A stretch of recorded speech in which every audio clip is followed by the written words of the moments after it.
Hello everyone, Carol here from Lalainspired Crafts. Welcome to my channel. Thank you so much for joining me today. Today I want to go through how to upload an image on your Cricut design space. So let's get started. Okay, so I am here on my MacBook Pro and I'm gonna go straight to Cricut design space where I have a blank canvas, and I'm gonna go all the way on the left side to the bottom where it says upload. Sorry if you can't see that. I think you can see my cursor. All right, so once I press upload, I have the option here for pattern fill or image. Usually we want to do an image. Now remember, normally when you're uploading an image, it's definitely most likely going to become a cut and print file. You can also select it as a cut file, but usually when I upload images, it's going to be a print and cut file. All right, so as you can see, I've uploaded quite a few. Let's practice on a new one. So once I hit upload, it's going to bring me out here to browse my files. Okay, so it brings me out to my most recent there. I normally go to photos because normally I have clients that want a request or something on their t-shirts. That's normally when I use a print and cut. So right now, let's see, I'm trying to find the SVG file that I used not too long ago. Let's see here. Did I pass it? Oh my goodness. Sorry guys. I do have a lot of pictures. All my projects are here.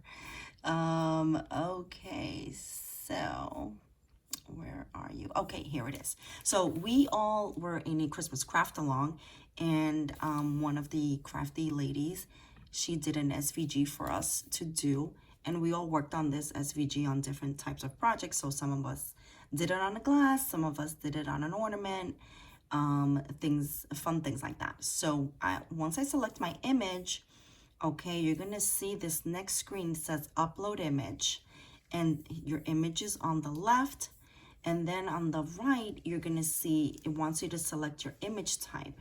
So simple is high contrast, moderately complex has a little bit of color and simple details, complex has finer details. 99% of the time you're gonna select that one. All right, it's the best one. It works the best in trying to clean it. So once I do that, the next screen brings my image very large. So there are quite a few menu options for this window. So here we have undo and redo, zoom out and zoom in on the top right. And then on the top left, you'll see select and erase, an eraser icon, and you can crop your image. For this purpose, we're gonna zoom out right now because I normally like to see the whole image on the screen. And I do have it on select and erase. So when I come over to this section, what I wanna do is I want to just hit anything on the white because I want the white background to not be there. Okay, so once I do that, you can tell that some of the other letters didn't work with that. So this is when you can zoom in, all right, and then hover over the white areas and click on them. All right, and for this purpose, see, I highlighted that little bit of green and I didn't want that, so I'll undo that. You want to make sure you're in the white areas, okay? And if you can't get in there, just remember, zoom in and it makes it a little bit larger and you're able to get in the loops, especially this A and this A right here. And I have the H and that S and that one and the E. So now I'm sorry about that. I'm going to zoom out a little bit so you can see. So now let's say I want to see my image. I want to see what it's looking like if I forgot something. Sometimes these little, like right here, this R is going to be very tough to get, but I'll have to zoom in. But I'll show you in the preview what it looks like. So when I tap preview, you can see that the R is filled in and so is the A, but I don't want that. And, you know, these little flowers as well. I don't want that. I want them to be cut. So if I hide the preview, I'll come back out and zoom in just a little larger, and you can move your screen. So I'll select that, the A that you saw, and then I'm gonna try to get this R by trying to get in the middle with the plus sign, and let's see what that looks like now. And now you can see that I was able to get in there. All right, let's show you that one more time right here. All right, so great. So I'm pretty happy with that. Going to zoom out. Oops, see, I forgot these two, 1 and 2. I'll check one more time, and that looks good. Okay, and then I'm gonna click continue.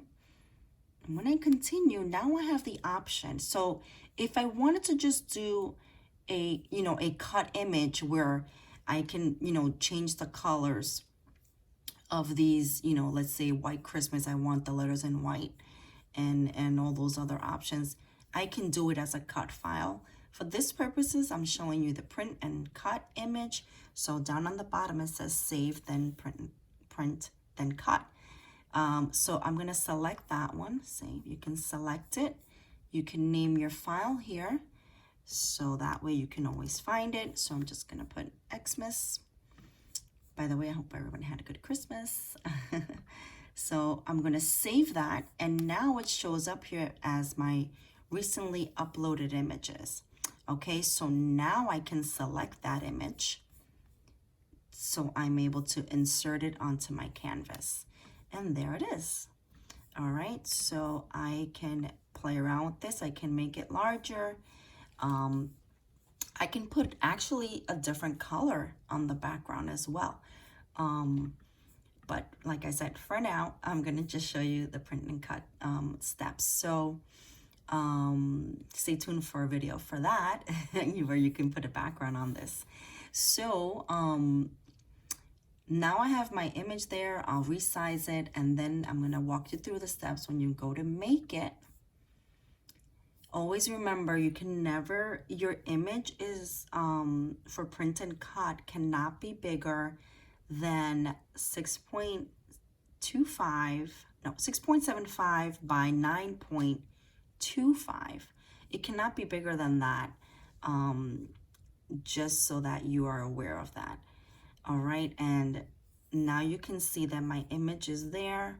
It's a print and cut, and then once I click continue, it's gonna tell me that I need to send it to the printer.